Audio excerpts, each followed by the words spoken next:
الحمد لله نحمده ونستعينه ونؤمن به ونتوكل عليه ونعوذ بالله من شرور أنفسنا ومن سيئات أعمالنا من يهده الله فلا مضل له ومن يضلل فلا هادي له وأشهد أن لا إله إلا الله وحده لا شريك له وأشهد أن محمدا عبده ورسوله أرسله بالهدى ودين الحق ليظهره على الدين كله ولو كره المشركون اللهم صل على محمد وعلى آل محمد كما صليت على إبراهيم وعلى آل إبراهيم إنك حميد مجيد اللهم بارك على محمد وعلى آل محمد كما باركت على إبراهيم وعلى آل إبراهيم إنك حميد مجيد أما بعد فإن خير الكلام كلام الله وخير السنن سنن محمد صلى الله عليه وسلم وشر الأمور محدثاتها وكل محدثة بدعة وكل بدعة ضلالة وكل ضلالة في النار أعوذ بالله من الشيطان الرجيم بسم الله الرحمن الرحيم يا أيها الذين آمنوا اتقوا الله حق تقاته ولا تموتن إلا وأنتم مسلمون بسم الله الرحمن الرحيم إن الذين يتلون كتاب الله وأقاموا الصلاة وأنفقوا مما رزقناهم سرا وعلانية يرجون تجارة لن تبور ليوفيهم أجورهم ويزيدهم من فضله إنه غفور شكور. ബഹുമാന്യരായ വിശ്വാസികളെ റഹ്മാനായ റബ്ബ് സുബ്ഹാനഹു വ തആലയുടെ നിയമ നിർദ്ദേശങ്ങൾ കഴിവിന്റെ പരമാവധി ജീവിതത്തിൽ പാലിക്കുവാൻ പരിശ്രമിച്ചുകൊണ്ട് മുത്തഖീങ്ങളായി ജീവിക്കണേ എന്നു പ്രത്യേകമായി എന്നെയും നിങ്ങളെയുമൊക്കെ ഗൗരവപൂർവ്വം ഓർമ്മപ്പെടുത്തുകയാണ്. റബ്ബ് സുബ്ഹാനഹു വ തആല ജീവിതത്തിലെ എല്ലാ രംഗത്തും അവനെ സൂക്ഷിക്കുന്ന മുത്തഖീങ്ങളിൽ മുവഹിദുകളിൽ നമ്മയെല്ലാം ഉൾപ്പെടുത്തി അനുഗ്രഹിക്കുമാറാവട്ടെ. നമ്മുടെയൊക്കെ ജീവിതത്തിന്റെ എല്ലാ മേഖലയിലും, ജോലികളിൽ, ആയുസ്സിൽ, കുടുംബത്തിൽ, സമ്പത്തിലെല്ലാം റബ്ബ് സുബ്ഹാനഹു വ തആല ബറക്കത്ത് പ്രദാനം ചെയ്യുമാറാവട്ടെ. ദുആ ചെയ്യാൻ പ്രത്യേകമായി പറഞ്ഞേൽപ്പിച്ച ധാരാളം സഹോദരങ്ങൾ റബ്ബ് സുബ്ഹാനഹു വ തആല എല്ലാവർക്കും ഖൈറും ബറക്കത്തും പ്രദാനം ചെയ്യുമാറാവട്ടെ. രോഗികളായി കഴിയുന്ന ആളുകൾ പലരും പ്രാർത്ഥിക്കാൻ പ്രത്യേകമായി പറഞ്ഞേൽപ്പിച്ചവരുണ്ട്. റബ്ബ് സുബ്ഹാനഹു വ തആല എല്ലാവർക്കും ശിഫ നൽകി അനുഗ്രഹിക്കുമാറാവട്ടെ. നമ്മുടെ സഹോദരന്റെ ഒരു മകൻ കോഴിക്കോട് സ്വദേശി ഇന്ന് ഒരു അപകടത്തിൽ മരണപ്പെട്ടുവെന്ന വാർത്ത അല്പം മുമ്പ് ലഭിച്ചു. പടച്ച റബ്ബ് ആ സഹോദരന്റെ ബർസഖി ജീവിതവും പരത്രിക ജീവിതവും എല്ലാം സന്തോഷപൂർണമാക്കി മാറ്റുമാറാവട്ടെ. അൽഹംദുലില്ലാഹ്, വിശുദ്ധ റമദാനിലേക്ക് കടക്കാൻ ആയുസ്സിൽ ഒരിക്കൽ കൂടെ നമുക്ക് മഹാഭാഗ്യം ലഭിച്ചിരിക്കുന്നു. അൽഹംദുലില്ലാഹ്.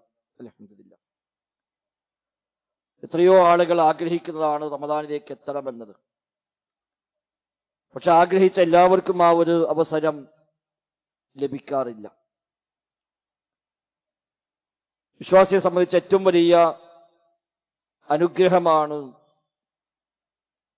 നന്മകളുടെ അവസരങ്ങളിലേക്ക് എത്തിച്ചേരുക എന്നത്. ഒരാൾ ഉംറയ്ക്ക് പോകുന്നു എന്ന് കേട്ടാൽ വല്ലാത്ത സന്തോഷമാണ് നമുക്കെല്ലാവർക്കും. ഹജ്ജിന് പുറപ്പെടുന്നു എന്നറിഞ്ഞാലും അങ്ങനെ തന്നെയാണ്. മക്കയിലെത്തുക, മദീനയിലെത്തുക എന്നതൊക്കെ വിശ്വാസി ഏറെ ആഗ്രഹിക്കുന്ന,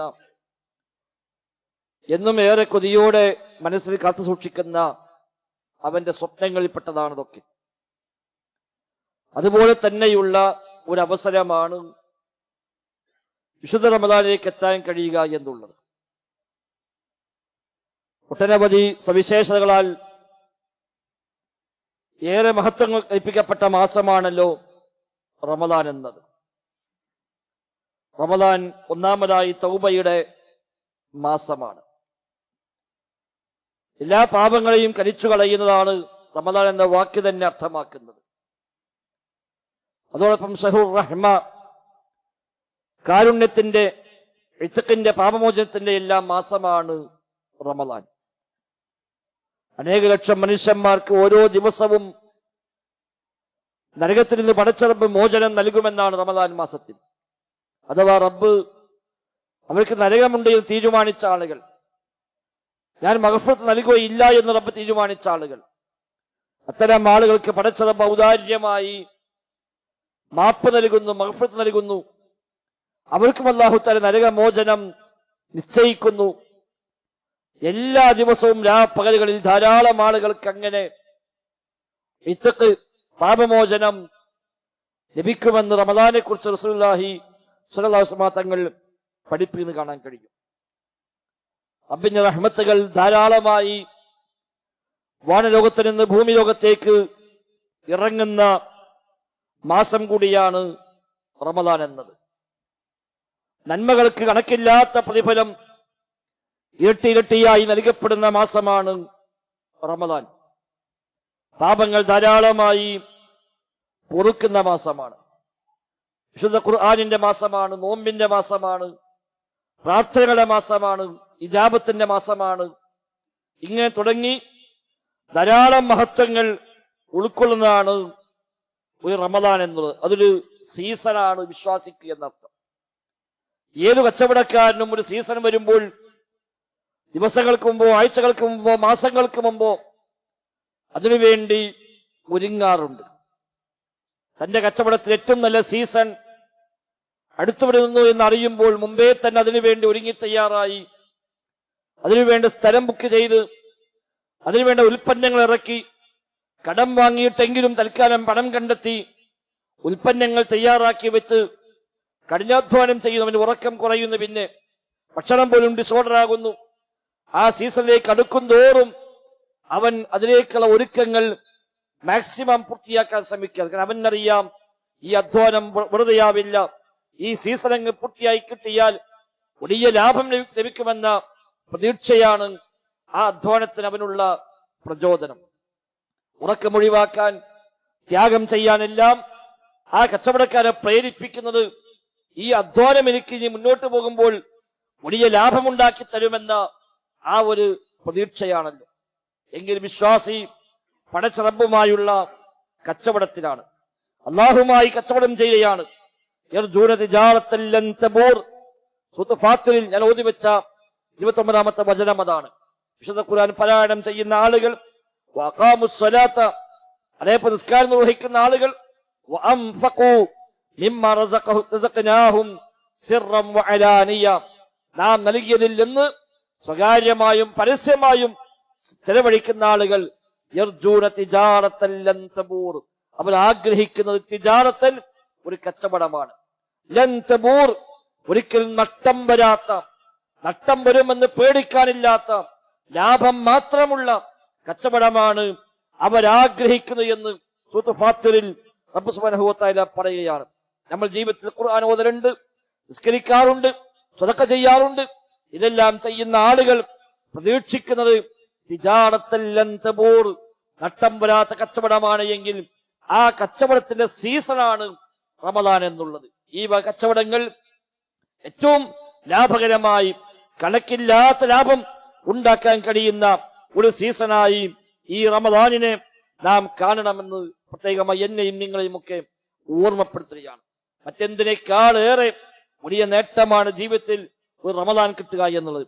ത്വൽഹത്ത് ബിൻ ഉബൈദില്ലാഹ് റളിയല്ലാഹു പറയുന്നു, അല്ലാഹുവിന്റെ റസൂലിന്റെ അടുക്കൽ രണ്ടാളുകൾ വന്നു. അവർ രണ്ടുപേരും വന്ന് ഇസ്ലാം സ്വീകരിച്ചു. ആ രണ്ടുപേരിൽ ഒരാള് വലിയ ആവേശമുള്ള ആളായിരുന്നു. ധാരാളമായി അദ്ദേഹം നന്മകൾ ചെയ്യുമായിരുന്നു. ഏത് നന്മയിലേക്കും അദ്ദേഹം വലിയ താല്പര്യപൂർവ്വം മുന്നോട്ട് വരുമ്പോൾ എന്നാണ്. മറ്റേ ആളെക്കാൾ ഏറെ അങ്ങേയറ്റം പരിശ്രമിക്കുന്ന ആളായിരുന്നു ഈ ഒന്നാമൻ. അങ്ങനെ യുദ്ധരംഗത്ത് അദ്ദേഹം അവസരമുണ്ടായപ്പോൾ ആ യുദ്ധത്തിൽ പങ്കെടുത്തു. ആ യുദ്ധത്തിൽ അയാള് ഷഹീദാവുകയും ചെയ്തു. അത് കഴിഞ്ഞ് ഒരു വർഷം കഴിഞ്ഞപ്പോഴാണ് മറ്റേ ആള് സ്വാഭാവികമായി ഒരു മരണം വരിച്ചത്. രണ്ടുപേരും മരിച്ചതിന് ശേഷം ഞാനൊരിക്കൽ ഒരു സ്വപ്നം കണ്ടു. സ്വർഗത്തിന്റെ വാതിൽക്കൽ ഞാൻ നിൽക്കുന്നതായിട്ടാണ് ഞാൻ കണ്ട സ്വപ്നം. അങ്ങനെ ആ സ്വർഗത്തിൽ നിന്ന് ഒരാൾ വരികയും എന്റെ അപ്പുറത്ത് നിൽക്കുന്ന ഈ രണ്ടാളുകളിൽ നോക്കി അവസാനം മരിച്ച ആളെ സ്വർഗത്തിലേക്ക് ആദ്യം അയാൾ സ്വീകരിച്ചു കൊണ്ടുപോവുകയും പിന്നീട് ഈ ഷഹീദായി പോയ അങ്ങേയറ്റം ഇബാദത്തുകളിൽ മുഴുകിയിരുന്ന ആ മനുഷ്യനെ ഇയാൾക്ക് ശേഷം രണ്ടാമതായി സ്വർഗത്തിലേക്ക് കൊണ്ടുപോവുകയും ചെയ്യുന്നതാണ് ഞാൻ കണ്ട സ്വപ്നം. അത് കഴിഞ്ഞ് അയാൾ എന്നോട് പറഞ്ഞു, നീ പോവുക എന്നോട് പറഞ്ഞു. ഇതാണ് ഞാൻ കണ്ട സ്വപ്നം എന്നാണ് അദ്ദേഹം പലരോടും പറഞ്ഞു. ഞാൻ ഇങ്ങനെ ഒരു സ്വപ്നം കണ്ടു. എല്ലാവർക്കും വല്ലാത്ത അത്ഭുതം അതേതായാലും ഉണ്ടാവില്ല. കാരണം മറ്റേ മനുഷ്യന് ഷഹീദായ ആളാണ്. അയാള് വലിയ ആവേശപൂർവ്വം നന്മകളിലേക്ക് മുന്നിട്ട് വന്ന ആളാണ്. അതുകൊണ്ട് അയാളെക്കാൾ മുമ്പ് ഇയാളെങ്ങനെ സ്വർഗത്തിൽ പോകും? ആ സ്വപ്നമൊന്നും ശരിയല്ല എന്നെല്ലാവരും അങ്ങനെ അത്ഭുതം കൂടിയപ്പോൾ അല്ലാഹുവിന്റെ റസൂലിന്റെ മുമ്പിൽ ചെന്ന് ഞങ്ങൾ പറഞ്ഞു, നബിയെ, ഞങ്ങൾ ഇങ്ങനെ ഒരു സ്വപ്നം കണ്ടിരിക്കുന്നുവെന്ന് നബിയോട് പറയുമ്പോൾ നബി തങ്ങൾ തിരിച്ചു ചോദിച്ചത്, മിൻ അയ്യി ദാലിക തഅജബൂൻ, ഇത് എന്താ നിങ്ങൾക്ക് അത്ഭുതമുള്ളത്? ഏത് കാര്യമാണ് അത്ഭുതമുള്ളത് എന്ന് നബി തങ്ങൾ ചോദിക്കുമ്പോൾ ഞാൻ നബിയോട് പറഞ്ഞു, നബിയെ, ഹാദാ കാന അശദ്ദ ഇജ്തിഹാദൻ, ഈ മനുഷ്യൻ അങ്ങേയറ്റം പരിശ്രമിച്ച ആളാണല്ലോ. മാത്രവുമല്ല സുമ്മസ്തശ്ഹദ ഫീ സബീലില്ലാഹ്, അയാൾ അല്ലാഹുവിന്റെ മാർഗത്തിൽ ഷഹീദായ മനുഷ്യനുമാണ്. എന്നിട്ടും വദഖല ഹാദാ അൽ ജന്നത ഖബ്ല, എന്നിട്ടും അയാളെക്കാൾ മുമ്പ് മറ്റേ ആളാണല്ലോ സ്വർഗത്തിൽ പ്രവേശിച്ചത്. ഇതാണ് അത്ഭുതം എന്ന് പറയുമ്പോൾ നബി തങ്ങൾ തിരിച്ചു ചോദിച്ചത്, അലൈസ ഖദ് മകസ ഹാദാ ബഅദഹു സന, മറ്റാളുടെ ശേഷവും ഒരു കൊല്ലം ഇയാൾക്ക് അധികമായി ആയുസ് കിട്ടിയിട്ടില്ലേ? മാത്രവുമല്ല അയാൾ വസല്ല കദാ വകദാ സജ്ദതൻ ഫിസ്സന, ആ ഒരു കൊല്ലത്തിൽ ഇത്രയെത്ര റക്അത്തുകൾ ആ മനുഷ്യൻ നിസ്കരിച്ചിട്ടില്ലേ? അതേ നബിയെ, ഉണ്ട്. നബി ഞങ്ങൾ വീണ്ടും ചോദിക്കുന്നു, എങ്കിൽ വഅദ്റക റമളാൻ ഫസ്വാമഹു, ആ മനുഷ്യന് ഒരു റമളാൻ കിട്ടിയില്ലേ? ആ റമളാൻ നോമ്പ് നോറ്റില്ലേ? അത് അതുമുണ്ട്.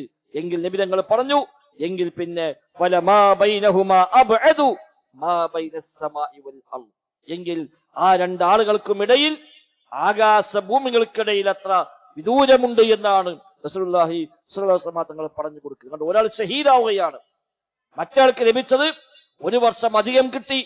ആ വർഷത്തിൽ ചെയ്യാവുന്ന ഇബാദത്തുകൾ ചെയ്തു. അതോടൊപ്പം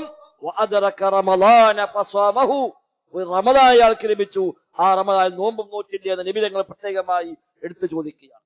ഒരു റമദാൻ കിട്ടിയാൽ ഒരു വേള ഷഹീദിനേക്കാൾ ഏറെ മേൽപോട്ട് പോകാനുള്ള ഒരു അവസരമാക്കി വേണമെങ്കിൽ അതിനെ മാറ്റാൻ കഴിയുമെന്നാണ് ഈ ഹദീസ് നമ്മെ അറിയിക്കുന്നത്. പ്രാർത്ഥനയ്ക്ക് ഉത്തരമുള്ള ദിവസങ്ങളാണ്, സമയങ്ങളാണ് റമദാൻ മുഴുവനും. അതിൽ തന്നെ പ്രത്യേകമായ സമയങ്ങൾ. നോമ്പ് തുറക്കുന്ന സമയത്ത് ദുആക്ക് ഉത്തരമുണ്ട്, നോമ്പുകാരന് ദുആക്ക് ഉത്തരമുണ്ട്. നോമ്പുകാരന് ദുആ തള്ളപ്പെടാത്ത ദുആയായി പഠിപ്പിക്കപ്പെട്ട കാര്യമാണ്. വെള്ളിയാഴ്ച പ്രത്യേകമായ സമയമുണ്ട്, ദുആക്ക് ഇജാബത്തുള്ള സമയം അസുറിന് ശേഷം എന്നാണല്ലോ പ്രബലമായ അഭിപ്രായം. അത് വെള്ളിയും റമദാനും കൂടെ സംഗമിക്കുമ്പോൾ അത് കൂടുതൽ മഹത്വം വർദ്ധിക്കുകയും ചെയ്യുന്നു. അങ്ങനെ തുടങ്ങി ഒട്ടനവധി നന്മകൾ നിറഞ്ഞ നന്മകളുടെ ഒരു സീസൺ. ആ സീസണിലേക്ക് പ്രവേശിക്കാൻ അൽഹംദുലില്ലാഹ് നമുക്കെല്ലാം പടച്ച റബ്ബ് മഹാഭാഗ്യമാണ് നൽകിയത്. അതുകൊണ്ട് തന്നെ ആ ഒരു അവസരത്തെ ഉപയോഗിക്കാനുള്ള തീരുമാനമാണ് നമുക്കുണ്ടാവുന്നത്. റമദാൻ നമ്മൾ ആരംഭിച്ചിട്ടേ ഉള്ളൂ, രണ്ടാമത്തെ നോമ്പിലാണ് നാം ഉള്ളത്. നഷ്ടപ്പെടുത്താതിരിക്കാൻ ഇപ്പോൾ തന്നെ തീരുമാനവും അതിനു വേണ്ടിയുള്ള എല്ലാ അർത്ഥത്തിലുമുള്ള പ്ലാനും പദ്ധതികളും തയ്യാറാക്കിയില്ല എങ്കിൽ കഴിഞ്ഞ വർഷങ്ങളെ പോലെ തന്നെ ഇതും അങ്ങനെ നഷ്ടപ്പെട്ടു പോകും. ഒരുപാട് റമദാനുകൾ ജീവിതത്തിൽ കഴിഞ്ഞു പോയിട്ടുണ്ട്. അതൊക്കെ ഇന്ന് ആലോചിക്കുമ്പോൾ പല റമദാനുകൾ നമുക്ക് ആലോചിക്കുമ്പോൾ പോലും വല്ലാത്ത വേദനയാണ്. നോമ്പ് പോലും നോൽക്കാതെ പോയ റമദാനുകൾ ഒരുപക്ഷെ നമ്മിൽ പലർക്കും ഉണ്ടായേക്കാം. റമദാൻ മാസത്തിൽ പോലും നിസ്കരിച്ചിട്ടില്ലാത്ത ആളുകൾ ഉണ്ടായേക്കാം. റമദാനിൽ പോലും ജുമുഅക്ക് പോലും പോയിട്ടില്ലാത്ത ആളുകൾ ഈ കൂട്ടത്തിൽ പക്ഷേ ഉണ്ടായേക്കാം. ഒരു കാലഘട്ടം അതിന് കഴിഞ്ഞു പോയവർ നമ്മളെ കൂട്ടത്തിൽ ഉണ്ടാവും. പഠിച്ചപ്പോൾ അവർക്കെല്ലാം മഗ്ഫിറത്ത് നൽകുമാറാവട്ടെ. അതിന് ബോധമില്ല, അറിയില്ലായിരുന്നു. അത്ര ഗൗരവമാണ് പലപ്പോഴും ചിന്തിച്ചില്ല. വ്യത്യസ്തമായ ജോലിയുടെ ഭാഗമായി പല നാടുകൾ യാത്ര ചെയ്ത് അന്നൊക്കെ എന്ത് നോമ്പ്, എന്ത് റമദാന് എന്ന അവസ്ഥയിൽ ജീവിച്ചു പോയ കാലഘട്ടം ഒരു പക്ഷേ കഴിഞ്ഞു പോയിട്ടുണ്ടാകാം. കേവലം നോമ്പിൽ മാത്രം പരിമിതമായ റമദാനുകളും നമ്മിൽ പലർക്കും ഉണ്ടാകും. നോമ്പ് കുറെ നോറ്റുന്നല്ലാതെ വേറൊന്നുമില്ല. ഒരുപാട് കാലത്തെ റമദാനുകൾ. എന്താണ് റമദാൻ എന്ന് ചോദിച്ചാൽ പകല് ഭക്ഷണം കഴിക്കൂല, രാത്രി ഏറി വന്നാൽ ജമാഅത്തായി തറാവീഹ് നിസ്കരിക്കും. അതിനപ്പുറത്ത് പിന്നെ കാര്യമായിട്ടൊന്നുമില്ലാത്ത കാലഘട്ടങ്ങൾ നമ്മുടെയൊക്കെ ജീവിതത്തിൽ തന്നെ കഴിഞ്ഞു പോയിട്ടുണ്ട്. അതിനൊക്കെ മാറി അൽഹംദുലില്ലാഹ് ഒരു ബോധം ലഭിച്ച സ്ഥിതിക്ക് ഈ റമദാൻ ആ നിലക്കുള്ള റമദാനായി മാറാൻ പാടില്ല എന്ന ആ കണിശതയാണ് നമുക്കുണ്ടാവേണ്ടത്. വിശുദ്ധ റമദാൻ അനുകൂലമായോ പ്രതികൂലമായോ സാക്ഷി പറയുമെന്ന് ഹദീസിൽ പഠിപ്പിക്കപ്പെടുന്നുണ്ട്. ഒന്നുകിൽ അനുകൂലമായി സാക്ഷി പറയും, അല്ലെങ്കിൽ പ്രതികൂലമായി സാക്ഷി പറയുമെന്നാണ്. അതുകൊണ്ട് നമുക്ക് അനുകൂലമായി സാക്ഷി പറയുന്ന ഒരു സാഹചര്യം ഈ റമദാൻ മറ്റു റമദാനുകളെല്ലാം നമുക്ക് ഉണ്ടാവേണ്ടതുണ്ട്. അത് നാം പ്രത്യേകമായി ശ്രദ്ധിക്കുക. സ്വഹാബിമാരെ പലരും നബിയുടെ മുമ്പിൽ വന്ന് പല നന്മകൾക്ക് വേണ്ടി ആവശ്യപ്പെടുമ്പോഴും നബി തങ്ങൾ നിർദ്ദേശിച്ച നിർദ്ദേശങ്ങൾ നോമ്പെടുക്കാനുള്ള നിർദ്ദേശങ്ങൾ. നോമ്പ് അത്ര വലിയ മഹത്വമുള്ളതാണ്. മൻ സ്വാമ യൗമൻ ഫീ സബീലില്ലാഹ് ബഅദല്ലാഹു വജ്ഹു 70 ഖരീഫൻ അനിന്നാർ എന്നാണ്. അള്ളാഹുവിന്റെ മാർഗത്തിൽ ഒരൊറ്റ ദിവസം നോമ്പെടുത്താൽ തന്നെ 70 സംവത്സരങ്ങൾ അവന്റെ മുഖത്തെ പടച്ച റബ്ബ് നരകത്തിൽ നിന്ന് അകറ്റുമെന്ന് ഹദീസിൽ കാണാൻ കഴിയും. ഒരു ദിവസം നോമ്പെടുത്താൽ അത്രയേറെ മഹത്വമുള്ള ഇബാദത്താണ് നോമ്പ്. രാവിലെ സുബഹി മുതൽ മഗ്രിബ് വരെ നമ്മൾ ഇബാദത്തിലാണ്. ജോലിക്ക് പോയാലും മറ്റേത് വഴിക്ക് തിരിഞ്ഞാലും ആ സമയത്തെല്ലാം നമ്മൾ ഇബാദത്തിലാണ്, ആരാധനയിലാണ്. ഒരു ദിവസം നോമ്പെടുത്താൽ 70 സംവത്സരക്കാലം നരകത്തിൽ നിന്ന് അവന്റെ മുഖത്ത് അല്ലാഹു തആല അകറ്റുമെന്ന് ഹദീസിൽ പഠിപ്പിക്കപ്പെടും. മറ്റൊരു ഹദീസിൽ കാണാം ജഅലല്ലാഹു ബൈനഹു വബൈനൻ നാരി ഖന്ദഖ. അല്ലാഹു സുബ്ഹാനഹു വ തആല അവന്റെയും നരകത്തിനും ഇടയിൽ ഒരു ഖന്ദഖ്, ഒരു വലിയ കിടങ്ങ് അല്ലാഹു തആല ഉണ്ടാക്കും. അതിന്റെ വ്യാപ്തി മാ ബൈനസ് സമാഇ വൽ അർദ്, ആകാശഭൂമികൾക്കിടയിലുള്ള അത്രയും വ്യാപ്തിയുള്ള ഒരു കിടങ്ങ് ഒറ്റ ദിവസത്തെ നോമ്പിന് പടച്ച റബ്ബ് ഒരു അടിമക്ക് അവന്റെ നരകത്തിനും ഇടയിൽ ഉണ്ടാക്കുമെന്ന് ഹദീസിൽ കാണാം. അപ്പൊ 30 ദിവസം ആത്മാർത്ഥമായി ഖലാസോടെ നോമ്പെടുത്താൽ അവൻ അത് മതി, എല്ലാം റബ്ബ് നമ്മിൽ നിന്ന് ഖബൂലാക്കുമാറാവട്ടെ. അതുകൊണ്ട് നബി തങ്ങൾ പറഞ്ഞു മൻ സ്വാമ റമളാന ഈമാനൻ വഹ്തിസാബൻ ഗുഫിറ ലഹു മാ തഖദ്ദമ മിൻ ദംബി. ഈമാനോട് കൂടി, പ്രതിഫലേച്ഛയോട് കൂടി, വിശ്വാസമുണ്ടായിക്കൊണ്ട്, ഇതൊക്കെ അല്ലാഹ് കൽപ്പിച്ചതാണ്, അല്ലാഹ് ഫർളാക്കിയതാണ്, ആ ഒരു ബോധ്യവും ആ പ്രതിഫലം കാണിച്ചുകൊണ്ടും. അല്ലാതെ എന്താ ചെയ്യാൻ, നോമ്പ് നോക്കാതെക്കാൻ വയ്യല്ലോ, റമദാൻ മാസല്ലേ, മുസ്ലിമായി കുടുങ്ങിയില്ലേ എന്നാണെങ്കിൽ ഈ പറയപ്പെട്ട ഓഫറൊന്നും അവനില്ല. ഈമാനം വഹ്തിസാബൻ, വിശ്വാസമുണ്ടാകണം, പ്രതിഫലം കാണിച്ചുകൊണ്ടാകണം. അങ്ങനെ നോറ്റാൽ അവന് കഴിഞ്ഞകാല പാപങ്ങൾ മുഴുവനും പൊറുക്കപ്പെട്ടുവെന്നാണ് നോമ്പിന്റെ മഹത്വമായി റസൂലുള്ളാഹി സ്വല്ലല്ലാഹു അലൈഹി വസല്ലം പഠിപ്പിക്കുന്നത്. അബൂ ഉമാമ റളിയല്ലാഹു അൻഹു പറയാണ്, ഞങ്ങൾ ഒരിക്കൽ അല്ലാഹുവിന്റെ റസൂലിന്റെ കൂടെയുള്ള ഒരു യുദ്ധത്തിന് പോകാൻ അവസരമുണ്ടായി. ആ നബിതങ്ങൾ നിശ്ചയിച്ച, നബിതങ്ങൾ നിയോഗിച്ച ഒരു യുദ്ധസൈന്യത്തിൽ പോകാൻ അവസരമുണ്ടായപ്പോൾ ഞാൻ നബിയോട് പറഞ്ഞു, നബിയേ ഉദ്ഉല്ലാഹ ലി ബിശ്ശഹാദ, അല്ലാഹുവേ ഞാൻ ഷഹീദാകാൻ വേണ്ടി നിങ്ങൾ നബിയെ അല്ലാഹുവിനോട് പ്രാർത്ഥിക്കണം. എനിക്ക് ഷഹാദത്ത് കിട്ടാൻ ഞാനിതാ യുദ്ധത്തിന് പോവുകയാണ് നബി, അതുകൊണ്ട് ഷഹീദാകാൻ വേണ്ടി നിങ്ങൾ എനിക്ക് വേണ്ടി ദുആ ചെയ്യണമെന്ന് അബൂ ഉമാമ റളിയല്ലാഹു അൻഹു നബിയോട് പോയി പറയുമ്പോൾ നബി തങ്ങൾ ഷഹാദത്തിന് വേണ്ടി പ്രാർത്ഥിച്ചില്ല. നബി തങ്ങൾ പ്രാർത്ഥിച്ച അല്ലാഹുമ്മ സല്ലിംഹും വഗന്നിംഹും, അല്ലാഹുവേ നീ അവർക്ക് സുരക്ഷ നൽകണേ, നീ അവർക്ക് ഗനീമത്തുകൾ നൽകണേ എന്ന് പ്രാർത്ഥിച്ചു. അദ്ദേഹം പറയും, യുദ്ധം കഴിഞ്ഞു, യുദ്ധം വിജയിച്ചു, സലാമത്ത് കിട്ടി, ഗനീമത്ത് കിട്ടി. നബി തങ്ങൾ ദുആ ചെയ്ത് തന്നെ ഞങ്ങൾക്ക് ലഭിച്ചു. ഞാൻ 3 പ്രാവശ്യം നബിയോട് ഈ പ്രാർത്ഥന ആവശ്യപ്പെട്ടെങ്കിലും ആ 3 തവണ നബി തങ്ങൾ ഇത് തന്നെയായിരുന്നു പ്രാർത്ഥിച്ചത്, ഷഹാദത്തിന് വേണ്ടി പ്രാർത്ഥിച്ചില്ല. യുദ്ധമൊക്കെ കഴിഞ്ഞതിന് ശേഷം ഞാൻ നബിയുടെ അടുക്കൽ ചെന്നു. എന്നിട്ട് പറഞ്ഞു, നബിയെ ഞാൻ താങ്കൾക്ക് 3 പ്രാവശ്യം വന്നു. ഇനി അതൈതുക തത്ര സലാസ മറാത്തിൻ, നബിയെ 3 തവണ ആവർത്തിച്ച് ഞാൻ താങ്കളുടെ അടുക്കൽ വന്നു. എന്നിട്ട് എനിക്ക് ഷഹാദത്തിന് വേണ്ടി ദുആ ചെയ്യണമെന്ന് ആവശ്യപ്പെട്ടു. നബിയെ ആ സമയത്തൊക്കെ നിങ്ങൾ ദുആ ചെയ്തത് ഷഹാദത്തിന് വേണ്ടി അല്ലായിരുന്നുവല്ലോ. ഏതാണെങ്കിലും ഫസലിംനാ, ഞങ്ങൾ സുരക്ഷിതരായി മടങ്ങി വന്നു, ഞങ്ങൾക്ക് യുദ്ധാർജിത സ്വത്ത് കിട്ടി, ഗനീമത്ത് സ്വത്ത് കിട്ടി. അതുകൊണ്ട് ഇനി ഫമുർനി ബിഅമലിൻ അദ്ഖുലു ബിഹിൽ ജന്ന, ഞാൻ ഏറെ ആഗ്രഹിച്ചത് ഷഹീദാവാനാണ്, സ്വർഗ്ഗത്ത് പോകാൻ വേണ്ടിയാണ്. അതുകൊണ്ട് എനിക്ക് നബിയെ ഒരു അമൽ പറഞ്ഞു തരൂ. മുർനി ബിഅമലിൻ, ഒരു അമൽ പറഞ്ഞു തരൂ. അദ്ഖുലു ബിഹിൽ ജന്ന, എനിക്ക് അമൽ കൊണ്ട് സ്വർഗ്ഗത്ത് പോകാൻ പറ്റണം. ഞാൻ സ്വർഗത്ത് പോകാൻ ആഗ്രഹിച്ചുകൊണ്ടാണ് ഷഹീദാവാൻ വേണ്ടി നിങ്ങൾ ദുആ ചെയ്യാൻ പറഞ്ഞത്. അത് നിങ്ങൾ ദുആ ചെയ്തില്ല. ഞാൻ ഷഹീദായതുമില്ല. എനിക്ക് സ്വർഗം വേണം നബിയെ, ആ സ്വർഗത്തിലേക്ക് എത്താൻ പറ്റാവുന്ന ഒരു അമൽ നബിയെ നിങ്ങൾ എനിക്ക് പറഞ്ഞു തരുമെന്ന് പറയുമ്പോൾ നബി ഞങ്ങൾ പറഞ്ഞു കൊടുത്ത അമല് അലൈക ബിസ്സൗം ഫഇന്നഹു ലാ മിസ്ല. അലൈക ബിസ്സൗം, അബൂ ഉമാമ നീ നോമ്പ് നോറ്റോ. ഫഇന്നഹു ലാ മിസ്ല, അത് തുല്യമാകുന്ന മറ്റൊന്നും തന്നെ ഇല്ല. നീ നോമ്പെടുത്തോ അബൂ ഉമാമ, അത് മതി. സ്വർഗത്ത് പോവാനാണ് ആഗ്രഹമെങ്കിൽ എനിക്ക് നോമ്പെടുത്തതാ നല്ലത്. അതിനോട് കിടപിടിക്കുന്ന ഒരു അമലുമില്ല എന്ന് അല്ലാഹുവിന്റെ റസൂൽ സ്വല്ലല്ലാഹു അലൈഹി വസല്ലം തങ്ങൾ പഠിപ്പിച്ചു തന്നു. എന്നിട്ട് റിപ്പോർട്ടർ പറയാണ്, ഫകാന അബൂ ഉമാമ ലാ യുറാ ഫീ ബൈതിഹി അദ്ദുഖാനു നഹാറ. അതിനുശേഷം അബൂ ഉമാമയും കുടുംബവും പതിവായി നോമ്പെടുക്കുമായി. അവരുടെ വീട്ടിൽ പകൽ സമയത്ത് പുക കാണാറില്ല എന്നാണ് കൂടെയുള്ളവർ പറയുന്നത്. അബൂ ഉമാമയുടെ വീട്ടില് പകൽ തീ കത്തിക്കാറില്ല, കാരണം വീട്ടുകാർക്കെല്ലാം നോമ്പാണ്. ഇല്ല ഇദാ നസല ബിഹിം ളൈഫുൻ, വല്ല അതിഥികളും വന്നെങ്കിൽ അന്നൊരു ഭക്ഷണം ഉണ്ടാക്കുന്നല്ലാതെ അല്ലാതെ അവർ ഭക്ഷണം ഉണ്ടാക്കാറില്ല. അത്രയേറെ അവർ നോമ്പ് ജീവിതത്തിലെ ശീലമാക്കി മാറ്റിയെന്ന് അദ്ദേഹത്തെ കുറിച്ച് പഠിപ്പിക്കുന്നത്. അപ്പോൾ ഏറ്റവും വലിയ നിഅമത്താണ് നോമ്പുകാരനാവുക എന്ന്. നമ്മൾ വിചാരിക്കുന്ന പോലെ ഒരു പകല് പട്ടിണി എടുക്കുന്നത് മാത്രമൊന്നുമല്ല നോമ്പ് എന്നുള്ളത്.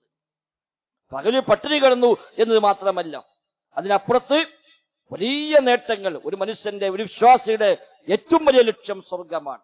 ആ സ്വർഗത്തിലേക്കുള്ള ഏറ്റവും നല്ല അമൽ നോമ്പാണ്. അതുകൊണ്ടാണ് എല്ലാ അമലിനും 10 ഇരട്ടി മിനിമം പ്രതിഫലമുണ്ട് എന്ന് ഹദീസ് പഠിപ്പിച്ചു.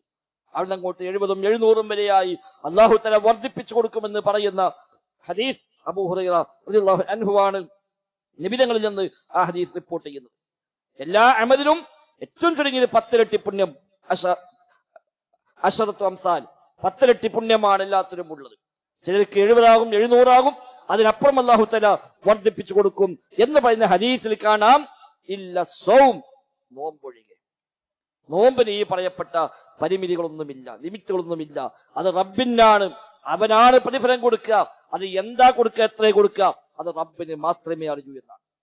ബാക്കിയൊക്കെ 10 ഇരട്ടി മുതൽ 70ഉം 700ഉം ഇരട്ടികളായി പ്രതിഫലം ലഭിക്കുമെങ്കിൽ നോമ്പിന് അതൊന്നുമല്ല. ആ നോമ്പ് ഫഇന്നഹു ലീ വഅന അജ്സീ ബിഹി, അതെനിക്കുള്ളതാണ്, ഞാനാണ് പ്രതിഫലം കൊടുക്കുക എന്ന് അല്ലാഹു തആല പറഞ്ഞുവെന്നാണ് നോമ്പിനെ കുറിച്ച്. എത്ര കൊടുക്കും, എത്ര കിട്ടും, അല്ലാഹു അഅലം. അത്രയേറെ റബ്ബിന് ഇഷ്ടപ്പെട്ട അമലാണ് നോമ്പ് എന്നുള്ളത്. അതുകൊണ്ട് സഹോദരങ്ങളെ, കേവലം ഒരു ഭക്ഷണം ഒഴിവാക്കുക എന്നതിലേക്ക് മാത്രമായി നമ്മൾ റമദാനിനെ നമ്മൾ പരിമിതപ്പെടുത്താൻ പാടില്ല. ഇത് വലിയൊരു നിഅമത്തായി കണ്ട്, ഒരുപക്ഷെ 2 ദിവസം മുമ്പ് മരിച്ച മനുഷ്യന്മാർക്ക് വരെ കിട്ടാതെ പോയ നിഅമത്ത്, ഏറെ ആഗ്രഹിച്ചവർക്കും കിട്ടാതെ പോയ നിഅമത്ത്, ഖബറിൽ കിടക്കുന്ന ഖബറാളികൾ പോലും ഒരുപക്ഷെ അവർക്ക് ആഗ്രഹിക്കാൻ കഴിയുമെങ്കിൽ അവർ ആഗ്രഹിക്കുന്നുണ്ടാവാം ഒരു റമദാന് കിട്ടിയെങ്കിൽ എന്ന്. ചെയ്തു വെച്ച അന്ന് ചെയ്യാൻ അവസരം കിട്ടിയ അവസരങ്ങളെ പാഴാക്കി കളഞ്ഞ ആളുകൾ ഒരവസരം കൂടി കിട്ടിയെങ്കിൽ, ഒന്ന് മടക്കപ്പെട്ടെങ്കിൽ എന്ന് ആഗ്രഹിക്കുമെന്ന് വിശുദ്ധ ഖുർആനും പ്രവാചക വചനങ്ങളും പഠിപ്പിച്ച കാര്യമാണല്ലോ. നമുക്ക് അല്ലാഹു തആല ആ മഹാഭാഗ്യം നൽകി. റമദാന് മാത്രമല്ല, അതിന്റെ കൂടെ എല്ലാ സൗകര്യവും, പള്ളിയുണ്ട്, ദീനു പഠിക്കാൻ സാഹചര്യമുണ്ട്, എല്ലാ സംവിധാനവും ഉണ്ട്. എല്ലാ പള്ളിയിലും ഇന്ന് അൽഹംദുലില്ലാ നോമ്പ് തുറക്കാൻ പോലും സൗകര്യമുണ്ട്. ജമാഅത്ത് പോലും നഷ്ടപ്പെടുത്തേണ്ട കാര്യമില്ല. മറ്റു പലപ്പോഴും മഗ്‌രിബ് ജമാഅത്ത് കിട്ടില്ല പഴയ കാലത്തൊക്കെ. അതല്ല, ഏത് പള്ളി വന്നാലും നോമ്പ് തുറക്കാൻ സൗകര്യമുണ്ട്. അതുകൊണ്ട് ജമാഅത്തുകൾ മുടങ്ങാതെ വെക്കുക. ഇഫ്താറിന് വന്നാൽ നിസ്കാരം കഴിഞ്ഞ് വേണമെങ്കിൽ ഇശാവും കഴിഞ്ഞ് തറാവീഹും കഴിഞ്ഞ് പോകാനും സൗകര്യമുണ്ട്. കുടുംബസമേതം വരാൻ സംവിധാനമുണ്ട്. നബിതങ്ങളും ഭാര്യമാരും റമദാനിൽ പള്ളികളിൽ വന്ന് കൂടാറുണ്ട് എന്ന് എത്ര ഹദീസുകളാണ് പഠിപ്പിക്കപ്പെട്ടത്. അവസാന പത്തിൽ പ്രത്യേകിച്ചും നബി തങ്ങളുടെ വഫാത്തിന് ശേഷവും നബിയുടെ ഭാര്യമാർ പള്ളികളിൽ വന്ന് ഭജനമിരുന്നുവെന്നാണ് ബുഖാരി മുസ്ലിം റഹിമഹുല്ലാഹ് ഉദ്ധരിക്കുന്ന ഹദീസിൽ വന്നിട്ടുള്ളത്. അതുകൊണ്ട് ആ നിലക്കുള്ള മാതൃകകളെ ജീവിതത്തിൽ ഏറ്റെടുക്കാൻ നമ്മൾ ശ്രമിക്കുക. നമ്മുടെ പാപങ്ങൾ പൊറുക്കണം. ഒരുപാട് പാപങ്ങൾ നമുക്കുണ്ട്. നമ്മളെ പറ്റി ആലോചിച്ചാൽ എത്ര തിന്മകളാണ് ജീവിതത്തിൽ ചെയ്തു പോയത്. അവനാനെ പറ്റി ആലോചിച്ചാൽ കഴിഞ്ഞ കാലം ഒന്ന് സ്വയം അയവിറക്കുക.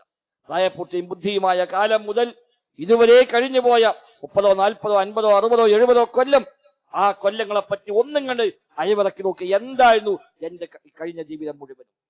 പ്രായപൂർത്തിയായ കാലം മുതൽ ഇതുവരെ കഴിഞ്ഞു പോകുന്ന എന്റെ ജീവിതകാലം എന്താണ്? എന്തെല്ലാം തോന്നിവാസങ്ങളിൽ മുഴുകി ജീവിച്ചു പോന്നവരാണ് നമ്മിൽ പലരും. ശിർക്ക് ചെയ്തു പോന്നവർ, കുഫറിന് പിന്നാലെ പോയവർ, എല്ലാ ഹറാമുകളും ചെയ്തവർ, എല്ലാ തോന്നിവാസങ്ങളും പോയവർ, ഹറാമായ സമ്പാദ്യം സമ്പാദിച്ചവർ, വ്യത്യസ്ത വഴികളിൽ തിന്മകളിൽ മുങ്ങിക്കുളിച്ച് ജീവിച്ച ജീവിതമാണ് നമ്മിൽ പലർക്കും കഴിഞ്ഞ കാലത്തുള്ളത്. എത്ര വക്ത നിസ്കാരം നഷ്ടപ്പെട്ടു പോയി, എന്നെങ്കിലും പടച്ച റബ്ബിനോട് മനസ്സറിഞ്ഞ് കരഞ്ഞു പ്രാർത്ഥിച്ച റബ്ബേ നീ പൊറുക്കണേ എന്ന് പറയാൻ നമുക്ക് സാധിച്ചിട്ടുണ്ടോ? എത്ര നോമ്പുകൾ ജീവിതത്തിൽ നഷ്ടപ്പെട്ടു പോയി. സക്കാത്ത് എത്ര കാലമായി കൊടുക്കാതെ കിടക്കുന്ന എത്ര സമ്പാദ്യങ്ങൾ നമ്മുടെ കൈവശമുണ്ടാകും. എന്തെല്ലാം ഹറാമുകൾ, തോന്നിവാസങ്ങൾ, തിന്മകൾ, പലിശ, വ്യഭിചാരം, അശ്ലീലം കാണൽ അടക്കമുള്ള എല്ലാ തിന്മകളുടെയും പിന്നാലെ ജീവിതം കഴിഞ്ഞു പോയി അവസാനം നന്നായി വന്ന് പള്ളി വന്നിരിക്കുന്ന മനുഷ്യന്മാരുണ്ട്. അൽഹംദുലില്ലാഹ് റബ്ബ് കൊടുത്ത നിഅമത്താണ് ഇപ്പോ നന്നാകാൻ പറ്റിയത്. അതുകൊണ്ട് അതൊക്കെ പൊറുക്കണം. നമ്മൾ നന്നായാൽ മാത്രം പോരാ, ആ പഴയതൊക്കെ പൊറുക്കണം. നന്നായതുകൊണ്ട് മാത്രം അത് പുറത്തുകൊള്ളുന്നില്ല. പടച്ച റബ്ബിനോട് മനസ്സറിഞ്ഞ് പ്രാർത്ഥിക്കാൻ പറ്റണം. ഇസ്തിഗ്ഫാർ വർദ്ധിപ്പിക്കണം. റമദാനിൽ ഇസ്തിഗ്ഫാർ വർദ്ധിപ്പിക്കുക. റബ്ബേ പൊറുക്കണേ എന്ന, അല്ലാഹുമ്മ ഗഫിർലി എന്ന, അസ്തഗ്ഫിറുല്ലാ എന്ന ഇസ്തിഗ്ഫാറിന്റെ വചനങ്ങളെ വർദ്ധിപ്പിക്കാം. ഇത് മഗ്ഫിറത്തിന്റെ മാസമാണ്, പാപമോചനത്തിന്റെ മാസമാണ്. നബി തങ്ങൾ പറഞ്ഞല്ലോ, വലില്ലാഹി ഉതഖാഉ, അല്ലാഹു തആല ഇതഖ ചൊല്ലും, മോചിപ്പിക്കും നരകത്തിൽ നിന്ന് എല്ലാ ദിവസവും, ഫീകുല്ലി യൗമിൻ വലൈല, എല്ലാ രാവിലും പകലിലും റമദാനിൽ റബ്ബ് ധാരാളം മനുഷ്യന്മാർക്ക് പാപമോചനം നിശ്ചയിക്കുമെന്ന്. നമ്മൾ ആ ഭാഗ്യവാന്മാരിൽ പെടണം. അതിൽ കഴിഞ്ഞ കാലത്തെ പറ്റിയുള്ള ഒരു ആലോചന, എന്റെ കഴിഞ്ഞ കാലം എന്തായിരുന്നു, എങ്ങനെ എവിടൊക്കെ പോയി, ഏതെല്ലാം നാട്ടിൽ കൂടി സഞ്ചരിച്ചു, എവിടുന്നെല്ലാം പണമുണ്ടാക്കി, ആരുമായെല്ലാം ഇടപെട്ടു, എത്രയെത്ര മേഖലകളിൽ ഞാനൊക്കെ വ്യാപൃതമായിട്ടുണ്ട്, അതൊക്കെ എല്ലാം സംതൃപ്തികരമാണ് എന്ന് സമാധാനിക്കാനുള്ള വകുപ്പ് നമുക്ക് ഉണ്ടോ? അതല്ല തിന്മകൾ ധാരാളമുണ്ട് എന്നാണോ? എങ്കിൽ ഈ ദിനരാത്രങ്ങൾ അതിനുള്ള സീസണാണ്. മഗ്ഫിറത്തിന്റെ സമയമാണ്, റഹ്മത്തിന്റെ സമയമാണ്, പാപമോചനത്തിന്റെ കാരുണ്യത്തിന്റെ അവസരമാണ്. അത് ഉപയോഗപ്പെടുത്തിയില്ല എങ്കിൽ അത് വലിയ നഷ്ടമായി മാറും. ആ നഷ്ടം വരാതെ ഇതിനെ മാക്സിമം ഉപയോഗപ്പെടുത്താൻ ഞാനും നിങ്ങളും ഒക്കെ പരിശ്രമിക്കുക. റബ്ബ് സുബ്ഹാനഹു വ തആല തൗഫീഖ് പ്രദാനം ചെയ്യുമാറാവട്ടെ.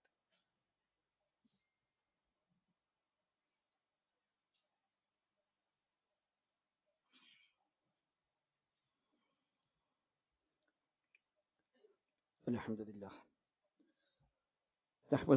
നഹ്മദുഹു വനസ്തഈനുഹു വനുഅ്മിനു ബിഹി വനതവക്കലു അലൈഹി.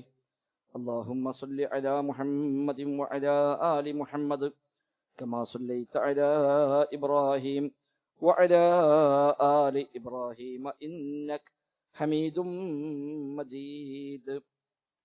സഹോദരങ്ങളെ, സഹോദരിമാരെ, റഹ്മാൻ റബ്ബ് സുബ്ഹാനഹു വ തആലയുടെ നിയമ നിർദ്ദേശങ്ങൾ കഴിവിന്റെ പരമാവധി ജീവിതത്തിൽ പാലിക്കുവാൻ പരിശ്രമിച്ചുകൊണ്ട് മുത്തഖീങ്ങളായി ജീവിക്കണേ എന്ന് പ്രത്യേകമായി ആവർത്തിച്ച് ഓർമ്മപ്പെടുത്തുകയാണ്.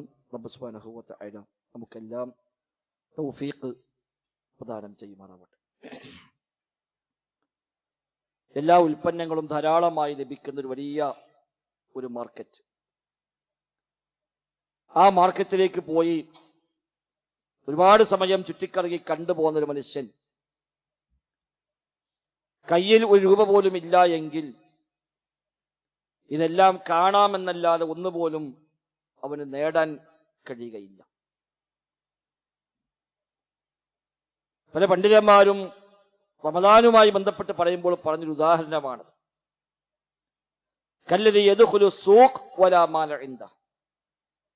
ഒരു മാർക്കറ്റിൽ പോകുന്നു, പക്ഷെ കയ്യിൽ കാശില്ല. അവിടെ എല്ലാം ഉണ്ട്, ഉണ്ടായിട്ട് എന്തു കാര്യം? എന്തെങ്കിലും ഒന്ന് കിട്ടണമെങ്കിൽ പണം വേണ്ടേ? ഓരോന്നും പോയി വില ചോദിക്കുമ്പോ അത് വില കൂടുതൽ പറ്റൂല, കഴിയില്ല. മറ്റൊരു ചോദിച്ചോ, അല്ല അത് കഴിയില്ല, ഇത് കഴിയില്ല, അത് കഴിയില്ല. അവസാനം കേറിയ പോലെ തന്നെ വെറും കൈയോടെ ഇറങ്ങിപ്പോരുന്ന ഭാഗ്യം കിട്ട മനുഷ്യന്മാർ. അത്തരക്കാരാവരുത് റമദാനിൽ എന്നാണ് പണ്ഡിതന്മാർ നൽകുന്ന ഉപദേശം. എല്ലാത്തിനും അവസരമുണ്ട്, പക്ഷേ ഒന്നും അവന് ഉപയോഗപ്പെടുത്താൻ, നേടിയെടുക്കാനുള്ള വഴികൾ അവന്റെ മുമ്പിലില്ല. അതാണ് ഏറ്റവും വലിയ ഭാഗ്യക്കേട് എന്ന് പറയുന്നത്. നിസ്കരിക്കാൻ പള്ളിയുണ്ട്, ജമാഅത്തുണ്ട്, എല്ലാ സൗകര്യവും, പോകാൻ വണ്ടിയുണ്ട്, ആരോഗ്യ പ്രശ്നങ്ങളില്ല, പക്ഷെ എന്തോ നമുക്കടുത്താൻ കഴിയുന്നില്ല. അതിനേക്കാൾ വലിയ നഷ്ടം വേറെന്താ ഉള്ളത്? എന്താണ് പള്ളിയിൽ പോകാൻ തടസ്സം? തടസ്സമൊന്നുമില്ല. വീട്ടിൽ വണ്ടില്ലേ? ഉണ്ട്. സുബഹിന് മുമ്പ് എഴുന്നേൽക്കുന്നില്ലേ? ഉണ്ട്. എന്നാൽ പോലും ഒന്ന് മനസ്സ് വെക്കാത്തത് കൊണ്ട് മാത്രം അത് നഷ്ടപ്പെട്ടു പോകുന്ന ആളുകൾ. ഖുർആൻ ഓതാൻ എമ്പാടും സൗകര്യമുണ്ട്, മുസ്ഹഫ് ഉണ്ട്, മൊബൈൽ ഫോണിലടക്കം ഇന്ന് ഖുർആൻ നമുക്ക് ലഭ്യമാണ്. ഏത് സമയത്തും എവിടെ വെച്ചും ഓതാനുള്ള സംവിധാനമുണ്ട്. ഈ കേൾക്കാൻ സംവിധാനം, ഓതാൻ കഴിഞ്ഞെങ്കിൽ അത് ഓതിത്തരും, കേട്ടാൽ മാത്രം മതി. അർത്ഥം വേണോ, ഏത് ഭാഷ വേണോ, ജസ്റ്റ് സെലക്ട് ചെയ്താൽ മതി, ആ ഭാഷയിൽ അർത്ഥം തരും. അതും വായിച്ച് കേൾപ്പിച്ചു. മലയാളത്തിൽ പോലും അമാനി മൗലവിയുടെ ഖുർആൻ പരിഭാഷ വരെ വായിച്ച് കേൾപ്പിച്ചു തരുന്ന ആപ്പുകൾ ഇന്നുണ്ട്. യാത്രകളിൽ അത് കേട്ടാൽ ഖുർആൻ കേട്ടങ്ങനെ പോകാം, പരിഭാഷ കേട്ടുകൊണ്ട് പോകാം. എന്തെല്ലാം സംവിധാനങ്ങൾ, അത് സേവ് ചെയ്യാം, അത് പ്രിന്റ് എടുക്കാം, എല്ലാ സംവിധാനവും ഇന്നുണ്ട്. ഇതൊക്കെ ഉണ്ടായിട്ടും മര്യാദക്ക് ഖുർആൻ ഓതാൻ റമദാനിൽ പോലും കഴിഞ്ഞില്ല എന്ന് പറഞ്ഞാൽ പിന്നെ നമ്മളെ പറ്റി എന്താ പറയാ? എല്ലാ സൗകര്യവും നമുക്കുണ്ട്, പക്ഷേ ഒരു മഗ്ഫിറത്ത് നേടാൻ കഴിഞ്ഞില്ല, ഒരു റഹ്മത്തും കിട്ടിയില്ല, സ്വർഗത്തിന് അവകാശിയായി മാറിയില്ല എങ്കിൽ നമ്മേക്കാൾ നട്ടക്കാർ മറ്റാരുമില്ല. നബി തങ്ങൾ മിമ്പർ കയറി 3 ആമീൻ പറഞ്ഞ ഹദീസ് നമുക്ക് എല്ലാവർക്കും അറിയാം. നബി സല്ലല്ലാഹു അലൈഹി വസല്ലം പ്രാർത്ഥിച്ചു, നബിയോട് ആമീൻ പറയാൻ പറഞ്ഞു, നബി തങ്ങൾ ആമീൻ പറഞ്ഞു. അതിൽ ഒന്ന്, ഒരാൾക്ക് റമദാൻ കിട്ടി, എന്നിട്ട് ആ മാസം കഴിഞ്ഞു പോകുമ്പോഴും അവന് പാപങ്ങളൊന്നും പൊറുക്കപ്പെട്ടിട്ടില്ല. അത്തരം ആളുകൾക്ക് റബ്ബിന്റെ ശാപമുണ്ടാവട്ടെ, തുലയട്ടെ അവൻ, നശിക്കട്ടെ അവൻ എന്ന് ജിബ്രീൽ സല്ലല്ലാഹു അലൈഹി വസല്ലം ദുആ ചെയ്യുന്നു. ഖുൽ ആമീൻ, നബിയെ നിങ്ങൾ ആമീൻ പറയുക. ജിബ്രീൽ പറയുന്നു, ഫഖുൽതു ആമീൻ, അപ്പോൾ ഞാൻ ആമീൻ പറഞ്ഞു. അത് വലിയ ഗൗരവമായി നമ്മൾ കാണണം. ഒരു മാസം ഒന്നാകെ സമയം കിട്ടിയിട്ടും ഒരു പാപം പൊറുപ്പിക്കാൻ പറ്റിയിട്ടില്ല. ഒരു മാസം ഒന്നാകെ കിട്ടിയിട്ടും വിശുദ്ധ ഖുർആൻ കാര്യമായി പാരായണം ചെയ്യാൻ സാഹചര്യം ഉണ്ടായിട്ടില്ല. ഒരു മാസം ഒന്നാകെ സമയമുണ്ടായിട്ടും മര്യാദക്ക് ദിക്റുകൾ, ദുആകൾ, തസ്ബീഹുകൾ, സ്വലാത്തുകൾ വർദ്ധിപ്പിക്കാൻ നമുക്ക് അവസരമുണ്ടായിട്ടില്ല എങ്കിൽ നമ്മേക്കാൾ നട്ടക്കാർ മറ്റാരുമില്ല. സോഷ്യൽ മീഡിയ കാര്യങ്ങളിൽ ഒരു നിയന്ത്രണം റമദാനിൽ അനിവാര്യമാണ്. അല്ലെങ്കിൽ ഇതൊക്കെ നശിക്കാൻ അത് മാത്രം മതി. റമദാൻ മാസമായാലും എല്ലാ സോഷ്യൽ മീഡിയ പ്ലാറ്റ്ഫോമിലും കയറി വാട്സപ്പും ഫേസ്ബുക്കും യൂട്യൂബും അടക്കമുള്ള സംവിധാനങ്ങളെ പിന്നാലെ പോയാൽ അതൊക്കെ സമയം കവരുന്നത് നമ്മൾ അറിയുകയില്ല. എത്ര സമയം പോയത് അറിയില്ല. അങ്ങനെ നോക്കിയിരുന്നാൽ ഒന്നിന്ന് മറ്റൊന്നിലേക്ക് അങ്ങനെ പോകും. അങ്ങനെ ദീർഘമായ സമയം അതിനെ പിന്നാലെ കളഞ്ഞ് അവസാനം ഒന്നുമില്ല, ബാങ്ക് കൊടുത്ത് പോലും അറിയുന്നില്ല. ഇനി പള്ളിക്ക് പോയ ജമാഅത്ത് കിട്ടുക, നേരം വൈകി എന്ന് പറഞ്ഞ ആ ജമാഅത്ത് പോലും നഷ്ടപ്പെടുന്ന ഹതഭാഗ്യവാന്മാരായി, ഭാഗ്യം കെട്ടവരായി നമ്മളേതായാലും മാറാൻ പാടില്ല. ആ നിലയ്ക്ക് തിരിച്ചറിവ് സഹോദരങ്ങളെ നമുക്ക് വേണം. അവസരങ്ങൾ ഉപയോഗപ്പെടുത്തുക. എവിടൊക്കെ എന്തൊക്കെ നന്മകൾ ചെയ്യാൻ നമുക്ക് പ്ലാൻ ഉണ്ടോ അത് എങ്ങനെ ചെയ്യുമെന്ന കൃത്യമായ ഒരു ധാരണ കൂടി നമുക്കുണ്ടാവേണ്ടതുണ്ട്. ഒരുപാട് തിന്മയുടെ വാതിലുകൾ നമുക്ക് മുമ്പിൽ തുറക്കപ്പെട്ട കാലഘട്ടത്തിലാണ് നമ്മൾ ജീവിക്കുന്നത്. ഈ ഹൈറായ മാസത്തിൽ പോലും സമയം പാഴാക്കുന്ന ഇത്തരം സോഷ്യൽ മീഡിയ, അനാവശ്യമായ ചർച്ചകൾ, ഓരോ ഗ്രൂപ്പിൽ വെറുതെ പോസ്റ്റ് ചെയ്ത് അതിന് പിന്നാലെ കൂടി അതിമ തർക്കിച്ച് അതിന് ബഹളം വെച്ച് അങ്ങനെ മണിക്കൂറുകൾ അങ്ങോട്ടും ഇങ്ങോട്ടും പറഞ്ഞിട്ട് എന്തേ കിട്ടി വെച്ചാൽ ഒന്നും ഉണ്ടാവില്ല. അവനാനൊരു സഹബത്താണ് തീരാന്നല്ലാതെ, ആ പറഞ്ഞ ദേശം തീർക്കാന്നല്ലാതെ പോലെ പ്രത്യേകിച്ച് കാര്യമൊന്നുണ്ട്. അങ്ങനെ എല്ലാ ഗ്രൂപ്പും റമദാൻ മാസത്തിൽ നോക്കേണ്ട കാര്യമൊന്നുമില്ല. അത്യാവശ്യം വല്ലതും ഉണ്ടെങ്കിൽ നോക്കാൻ പാടില്ല എന്നല്ല പറഞ്ഞത്. എല്ലാ ഗ്രൂപ്പിലും കയറി എല്ലാ വാർത്തയും അറിയണമെന്ന് റമദാൻ മാസത്തിലൊന്നും ഒരു നിർബന്ധ ബുദ്ധി നമുക്ക് ആവശ്യമല്ല. അല്ലാത്തപ്പോഴും വേണ്ട. നമ്മുടെ സമയം പ്രധാനമാണ്, നമ്മുടെ ഓരോ മിനിറ്റും പ്രധാനമാണ്, ആയുസ് പ്രധാനമാണ്. ഓരോ സെക്കൻഡ് കഴിയുമ്പോഴും ഖബറിലേക്ക് ഇങ്ങനെ അടുത്തടുത്ത് പോകാൻ. അലി നബി ത്വാലിബ് പറഞ്ഞുവല്ലോ, അലാ ഇന്ന ദുനിയ മുദ്ബിറ വ ഇന്നൽ ആഖിറ മുഖ്ബിറ. ദുനിയാവ് നമ്മിൽ നിന്ന് അങ്ങനെ പിന്മാറിപ്പോയിക്കൊണ്ടിരിക്കുകയാണ്, ആഖിറമാകട്ടെ നമ്മിലേക്ക് ഇങ്ങനെ മുന്നിട്ട് വന്നുകൊണ്ടിരിക്കുകയാണ്. ഒരു കുല്ലിൻ മിൻഹുമാ ബനൂൻ, രണ്ടിനുമുണ്ട് സന്താനങ്ങൾ. ദുനിയാവിന്റെ മക്കളുമുണ്ട്, ആഖിറത്തിന്റെ മക്കളുമുണ്ട്. ഫകൂനു മിൻ അബ്നാഇൽ ആഖിറ വലാ തകൂനു മിൻ അബ്നാഇദ് ദുനിയ. നിങ്ങൾ ആഖിറത്തിന്റെ മക്കളാവുക, ദുനിയാവിന്റെ മക്കളാവരുത് എന്ന് അലി നബി ത്വാലിബ് റളിയല്ലാഹു അൻഹു നൽകുന്ന ഉപദേശമാണ്. അത് നമുക്ക് എപ്പോഴും ഓർമ്മയാണ്. ഓരോ സെക്കൻഡ് കഴിയുമ്പോഴും ദുനിയാവ് നമ്മളിങ്ങനെ പോയിക്കൊണ്ടിരിക്കുകയാണ്. കഴിഞ്ഞു നിശ്ചയിക്കപ്പെട്ട ആയുസ് എത്രയാണോ അതിൽ നിന്നാണ് കൊഴിഞ്ഞു പോണത്. റബ്ബ് കണക്കാക്കിയ ആയുസ്സുണ്ട് നമുക്ക്. ആ ആയുസ്സിൽ നിന്നാണ് ഈ ഓരോ സെക്കൻഡും ഇങ്ങനെ പോയിക്കൊണ്ടേയിരിക്കുന്നത്. ഇന്നെ ബാക്കിയേ ഉള്ളൂ. അത് ഓരോ സെക്കൻഡ് പോകുമ്പോഴും പോവുകയാണ്. എന്നാണല്ലോ മനുഷ്യ മനസ്സിന്റെ ഹൃദയത്തിന്റെ മിടിപ്പുകൾ അതുകൊണ്ട് വിളിച്ചു പറയുന്നുണ്ട്. ഇതാ ജീവിതം എന്നത് സെക്കൻഡുകളും മിനിറ്റുകളുമാണ് എന്ന് വിളിച്ചു പറയുന്നുണ്ടെന്നാണ്. ഓരോ സെക്കൻഡ് കഴിയുമ്പോഴും ആയുസ് ഇങ്ങനെ കഴിഞ്ഞ് ദുനിയാവ് നമ്മളിങ്ങനെ പോയിക്കൊണ്ടേയിരിക്കുകയാണ്. ആഖിറമാകട്ടെ നമ്മിലേക്ക് അടുത്ത് വന്നുകൊണ്ടേയിരിക്കുകയാണ്. ആഖിറവുമായി നമ്മൾ നേരത്തുണ്ടായിരുന്ന അകലം അത് കുറഞ്ഞു. ജനിച്ചപ്പോൾ നമ്മളും ആഖിറും തമ്മിൽ പതിറ്റാണ്ടുകളുടെ അകലമുണ്ടായിരുന്നുവെങ്കിൽ ആ അകലം കുറഞ്ഞു. അതിനിങ്ങനെ പോയി 10 കൊല്ലം 20 കൊല്ലം 30 കൊല്ലം 40 കൊല്ലം 50 കൊല്ലം ഒക്കെ കഴിഞ്ഞ് ആഖിറത്തിലേക്ക് അടുക്കുന്നു. ദുനിയാവിൽ അങ്ങനെ അകന്നുകൊണ്ടിരിക്കുന്നു. പോകാനുള്ളത് ആഖിറത്തിലേക്കാണ്. അറ്റമില്ലാത്ത ജീവിതം പരലോകത്താണ്. ഇവിടെ അവസാനിക്കും. ഇത് ഇന്ന് കഴിഞ്ഞാൽ ഇന്ന് കഴിഞ്ഞു, അത്രയേ ഉള്ളൂ. ഈ സംസാരം പോലും ഇനി അവസാനിപ്പിക്കാൻ കഴിയോ? അല്ലാഹു അഅലം. അടുത്ത വെള്ളിയാഴ്ച നമ്മൾ ഉണ്ടാകുമോ ഇല്ലേ? അല്ലാഹു അഅലം. പറയാൻ കഴിയില്ല. ഇന്ന് നോമ്പ് തുറക്കാൻ നമ്മൾ ഉണ്ടാകുമോ? അറിയില്ല. ഇതിവിടെ അവസാനിക്കും. അവിടെ മുതൽ ആരംഭിക്കുന്ന അറ്റമില്ലാത്ത ലോകമാണ് യഥാർത്ഥ ജീവിതം. തീർച്ചയായും പാരത്രികമായ ജീവിതം അതാണ് ജീവിതം എന്നാണ് അല്ലാഹു തആല. അതാണ് ജീവിതം. കോടാനുകോടി കൊല്ലങ്ങൾ അനുഭവിച്ചാലും തീരാത്തൊരു ജീവിതം. ഒന്നുകിൽ നരകത്തിൽ അല്ലെങ്കിൽ സ്വർഗത്തിൽ. രണ്ടാലും ഒന്ന് അനുഭവിച്ചേ പറ്റൂ, അല്ലാത്ത ഒരു ഓപ്ഷൻ ഇല്ല. അതുകൊണ്ട് അവിടെ സ്വർഗം കിട്ടണം, നരകത്തിൽ രക്ഷപ്പെടണം. എന്തു വന്നാലും ശരി നരകത്തിലേക്ക് പോകേണ്ട ഗതികേട് ഉണ്ടായിക്കൂടാ. ഈ ശരീരം നരകത്തിൽ കിടന്ന് വെന്തെരിയുന്ന ഒരു സാഹചര്യം ഉണ്ടായിക്കൂടാ. മനസ്സറിഞ്ഞ് റബ്ബിനോട് ചോദിക്കണം നരകമോചനം. അല്ലാഹുമ്മ ഇന്നക അഫ്വുൻ തുഹിബ്ബുൽ അഫ്വ ഫഅഫു അന്നാ. എപ്പോഴും വർദ്ധിപ്പിക്കാൻ പറ്റിയ പ്രാർത്ഥനയാണ്. അവസാനത്തെ പത്തിൽ മാത്രമല്ല. പഠിച്ചോലെ, നീ അഫ്വ് നൽകുന്നവനാണ്, നിനക്ക് അഫ്വ് ഇഷ്ടമാണ്, മാപ്പ് ഇഷ്ടമാണ്, എനിക്ക് നീ മാപ്പ് നൽകണേ എന്ന വല്ലാത്ത അർത്ഥവത്തായ പ്രാർത്ഥന, മഗ്ഫിറത്തിന് വേണ്ടിയുള്ള പ്രാർത്ഥന, ഇസ്തിഗ്ഫാർ, അല്ലാഹുമ്മ ഗ്ഫിർലി എന്ന, റബ്ബന ഗ്ഫിർ ലനാ എന്ന, അസ്തഗ്ഫിറുല്ലാഹ് എന്ന ഇസ്തിഗ്ഫാറിന്റെ വചനങ്ങൾ ധാരാളമായി വർദ്ധിപ്പിക്കുക. നമ്മിൽ നിന്ന് മരണപ്പെട്ടു പോയ ആളുകളൊക്കെ ഒന്ന് ഓർമ്മ ഉണ്ടാകുക. ഉമ്മാന്റെ വാപ്പാന്റെ ഖബറിലൊക്കെ പോകാൻ പറ്റുമെങ്കിൽ പോയി ഒരു പ്രാർത്ഥന അവർക്ക് വേണ്ടി നിർവഹിക്കാൻ പ്രത്യേകമായി ശ്രദ്ധിക്കുക. ഖബർസ്ഥാനം ഒന്ന് പോയി സന്ദർശിക്കാൻ സമയം കണ്ടെത്തുക. ഒന്നുമല്ല, അവിടെ പോയി നിൽക്കുമ്പോൾ ഒരു ഓർമ്മ ഉണ്ടാവും. ഖബർസ്ഥാനം ചെന്ന് ഖബറുകൾ നോക്കി നിൽക്കുമ്പോൾ അത് വല്ലാത്തൊരു ഓർമ്മയുണ്ടാകും. ഇതൊക്കെ എനിക്കുമുണ്ടല്ലോ. ഇപ്പൊ പോണ വണ്ടിയും ഇപ്പൊ താമസിക്കുന്ന വീടും ഇപ്പോഴുള്ള ഭക്ഷണവും അതൊക്കെ അവസാനിച്ച് ഈ വീട്ടിൽ പോയി കിടക്കാനുണ്ട് എന്നൊരു ഓർമ്മയുണ്ടാവാൻ പരലോകം എന്ന ഓർമ്മയുണ്ടാക്കി തരും ഖബർ സന്ദർശിച്ചാൽ എന്ന് റസൂലുള്ളാഹി സ്വല്ലല്ലാഹു അലൈഹി വസല്ലമ. ഒന്ന് പോയി നോക്കുക ഖബർസ്ഥാനിലൊക്കെ, രോഗികളെ പോയി കാണുക. ഈ റമദാനിൽ പോലും നോമ്പെടുക്കാൻ കഴിയാതെ ഹോസ്പിറ്റലിൽ കിടന്ന് വേദനിക്കുന്ന മനുഷ്യന്മാരുണ്ട്. ഒന്ന് ചെന്ന് കാണുമ്പോഴാണ് നമ്മുടെ നിഅമത്ത് നമുക്ക് ബോധ്യമാവുക. അങ്ങനെയൊക്കെയുള്ള ഒരു വീണ്ടും വിചാരത്തിന് ഈ ഒരു സമയത്തെ നാം വിനിയോഗിക്കുക. അനിവാര്യമല്ലാത്ത അത്യാവശ്യമില്ലാത്ത കാര്യങ്ങളിൽ സമയം ചെലവഴിക്കാതിരിക്കാൻ പ്രത്യേകമായി ശ്രദ്ധിക്കുക. ആവശ്യമായ ഭക്ഷണം, ആവശ്യമായ വിശ്രമം, ആവശ്യമായ ഉറക്കം അതേ വേണ്ടതുള്ളൂ. ഒന്നാകെ റമദാൻ മാസം എല്ലാം കൂടി തിന്ന് അവസാനം ക്ഷീണിച്ച് കിടക്കുന്ന അവസ്ഥയ്ക്ക് അങ്ങനത്തെ ഒരു തീറ്റ അത് വേണ്ട. തീറ്റയുടെ മാസമല്ല റമദാൻ, ഭക്ഷണത്തിന്റെ മാസം. അത്യാവശ്യം കഴിക്കണം, ഭക്ഷണം വേണ്ടെന്നല്ല, പക്ഷെ ആവശ്യത്തിന് മതി ഭക്ഷണം, ആവശ്യത്തിന് മതി വിശ്രമങ്ങൾ. റമദാൻ മാസം ഫുള്ള് ഉറങ്ങിയേ പറ്റുള്ളൂ എന്നൊന്നുമില്ല. സുബഹി കഴിഞ്ഞാൽ 3-4 മണിക്കൂർ ഉറങ്ങാഞ്ഞാൽ ശരിയാവൂല എന്നുള്ള അതൊന്നും അല്ല.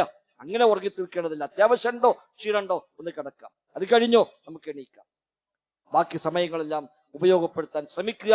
ഓരോ മിനിറ്റിനെയും എനിക്കെങ്ങനെ ലാഭകരമാക്കി മാറ്റാം എന്ന ചിന്തയുണ്ടാവുകയും വ്യത്യസ്തമായ നന്മകൾ കൊണ്ട് സമ്പന്നമാക്കി ഈ സീസൺ മാക്സിമം ലാഭമുണ്ടാക്കുന്ന ഒരു കച്ചവടക്കാരായി നമ്മൾ മാറുക. ഇതൊരു സീസണാണ്.